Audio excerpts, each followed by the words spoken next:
Are You With Julian on the brown note, Dying in the Heat once again, and the Caroline Polachek and the album Desire I Want to Turn Into You is probably the most acclaimed major release of the year so far, and why that is crap. So Caroline Polachek is from the band Chairlift, who again, I did listen to one album. I had one album from Chairlift. I think it was Something. They did 3 albums and kind of gave up in 2016. I think it was the album Something, and I didn't rate it at all. I couldn't really understand what the interest in them was. They seemed a very sort of post-purity ring but much less interesting act, and with stuff like Grimes going on, which will come up a lot in this review, I just didn't see how they were even close to being in the mix of interesting forward pop music. We talk a lot about future pop, and I didn't really get that. So this is Polachek's second album after Pang in 2019, and critics have gone nuts over it, and I've got a different take on things. So the opener, it's possibly it's the standout, if there is any standout tracks on the album, is the opener, Welcome to My Island. But the opening bit is a little bit too brassy, and something that crops up over and over again is how trite the lyrics are. I just reviewed the Fever Ray album and complimented the lyrics on it. Never happens on this album. But the grandiose chorus is good, and the beat's really heavy.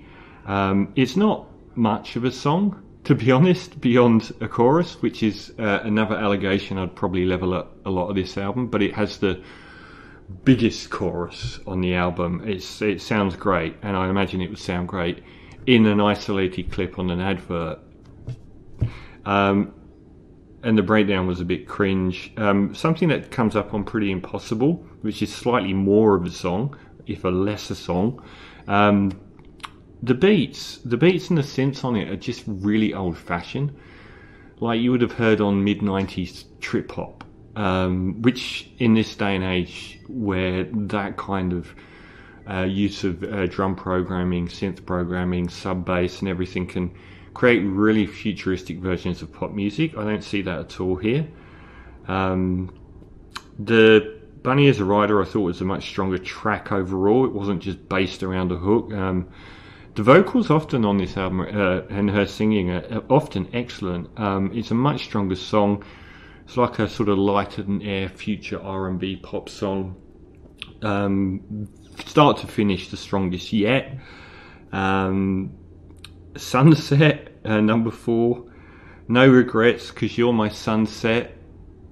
People are like raving about this. Emperor's New Clothes is something that really comes to mind, and the fact that they use a bog standard flamenco guitar made me think of Rosalia and how future pop she deals with it. On something like Moto Mami, it's in a different, it's not one league different, it's multiple leagues different. If you listen to the synth and drum programming on that, and the use of instrumentation and arrangements, it is just, this is such an ordinary album. Crude Drawing of an Angel, really slight, really forgettable. I Believe has got a strong chorus, but again, the production's really dated. There just aren't any interesting musical elements across this whole album. And the verses, again, on a lot of these tracks were really dull. Funnily enough, Grimes and Dido show up on this on the track 7, Fly to You, and the production's immediately a much more interesting one. The sub bass on there and the kick drums on it and everything. It stands out, and so does Grimes' voice as having a lot more sort of personality, even though she's not as good a singer as Caroline Polachek, I don't think, but her voice has more personality to it. But it would still be a very middling Grimes track, and I think one of the things that I thought when I saw the 2 guests on this is that this album is far closer to being that sort of Muzak, middle of the road Dido than it is to being art pop like Grimes. Blood and Butter track 8, another middling track, tepid.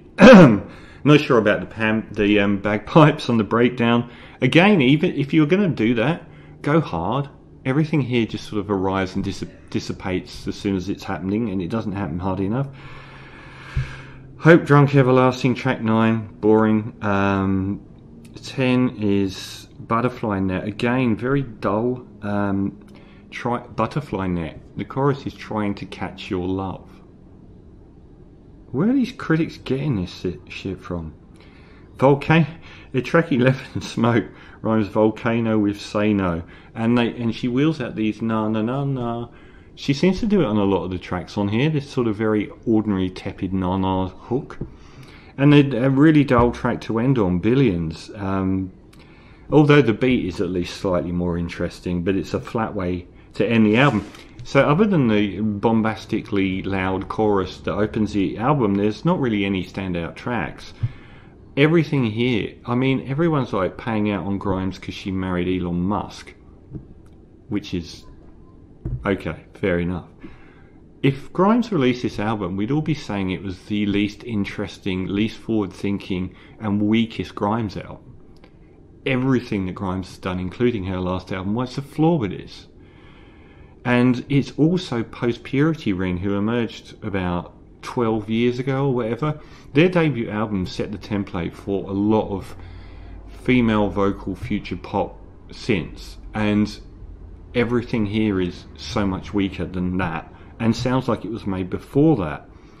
And when I think of people like Rosalia, who are like at the cutting edge of broadly modern pop, this is just such weak background music.